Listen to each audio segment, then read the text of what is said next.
প্রয়োজন ফুরিয়ে গেলে যে মানুষটা তুমি জীবন থেকে সরিয়ে দিতে চাইতেছো, মনে রাখো সেই মানুষটা তোমার জীবনে কোনো এক সময় আবার দরকার পড়বে। কেউ যখন পাশে থাকে তখন তার মূল্যটা ততটা বোঝা যায় না যতটা বোঝা যায় মানুষ না থাকার পর। আজ যাকে তোমার দরকার নেই সেই বলে ভাবছ, একটু ভেবে দেখলে বুঝতে পারবে ওই মানুষটা তোমার একটা সময় খুব দরকার ছিল। কাউকে হারিয়ে ফেলার আগে তার পাশে থাকার মর্মটা বুঝতে শিখো। হারিয়ে গেলে তখন আফসোস করো কোনো লাভ নেই।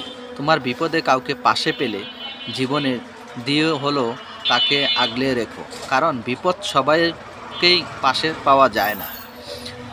সময় সবার এক রকম থাকে না, সময় পরিবর্তন হয়। আজ তোমার সময় ভালো যাচ্ছে বলে ভাবছ এতদিনে পাশে থাকা মানুষটাও তোমার আর দরকার নেই, তাহলে ভুল ভাবছ। ঘুরে ফিরে তোমার খারাপ সময় আসবেই, তখন ওই মানুষটাকেই তোমার আবার দরকার পড়বে।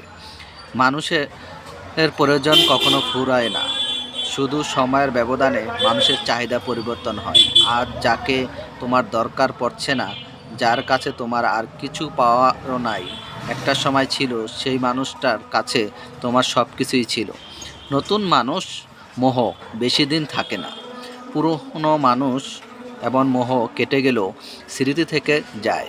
পুরনো কাউকে ভুলে নতুন কাউকে নিয়ে বেশি দিন টিকে থাকাও যায় না, কারণ প্রতিটা পথে পথেই পুরনো মানুষগুলো স্মৃতি আঁকড়ে ধরে থাকে। মানুষটাকে মনে পড়তে থাকে, জীবনে কাউকে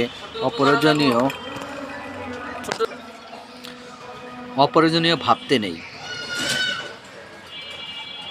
প্রতিটা মানুষ কোনো না কোনো দিক থেকেই প্রয়োজনীয়।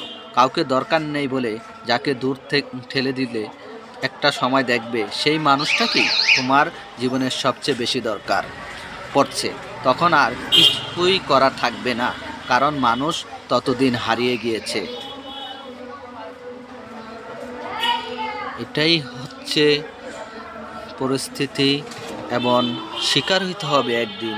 তোমার লাইফে ভালো মানুষগুলো তোমার জীবনসঙ্গী হইতে চাইলেও তুমি তাকে রাখতে চাও না। তোমার বিপদের সময় পাশে থাকলেও তুমি সেটা অন্যভাবে গুছিয়ে নিতে পারো।